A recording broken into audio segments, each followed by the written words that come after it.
What's up, chosen ones? It's Fearfully Made. I'm back with another quick message. For the sake of time, I prayed before starting this message. So yesterday, the Holy Spirit led me to the book of 1 Samuel, chapter 17, verse 33. And David said unto Saul, Thy servant kept his father's sheep, and there came a lion and a bear, and took a lamb out of the flock.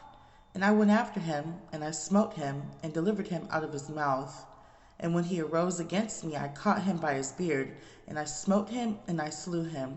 Thy servant slew both the lion and the bear, and this uncircumcised Philistine shall be as one of them, seeing he had defied the armies of the living God. So David is telling Saul, Saul's telling David, like, hey, dude, you're too little to fight this Philistine. Like, he's a man of war, and you're just a kid.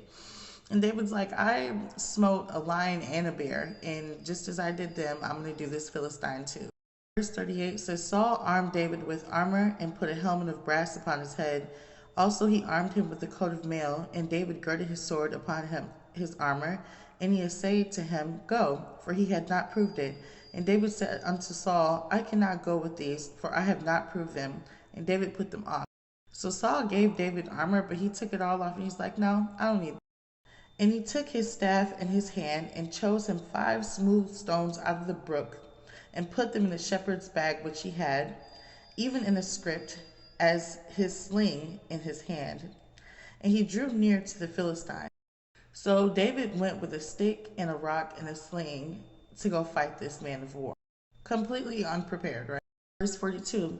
And when the Philistine looked about David and saw him, and he disdained him, which means he belittled him, for he was but a youth and ruddy and fair of countenance.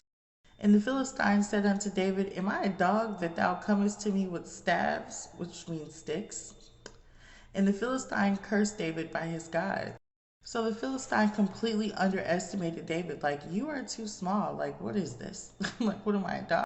David said to the Philistine, Thou comest to me with a sword and a spear and a shield, but I come to thee in the name of the Lord of hosts, the God of the armies of Israel, whom thou hast defied. Let's skip some verses for time's sake. Verse 49 says, And David put his hand in his bag, and took thence a stone, and slang it, and smote the Philistine in his forehead, that the stone sunk in his forehead, and he fell upon his face to the earth. Chosen ones, some of your enemies thought you were the little guy, and they thought that this fight was going to be easy. And God was like, surprise, surprise. You might not be stronger spiritually, but as long as you got that big guy behind you, you're going to continue to win every battle. I love you so much. Talk soon. Y'all willing.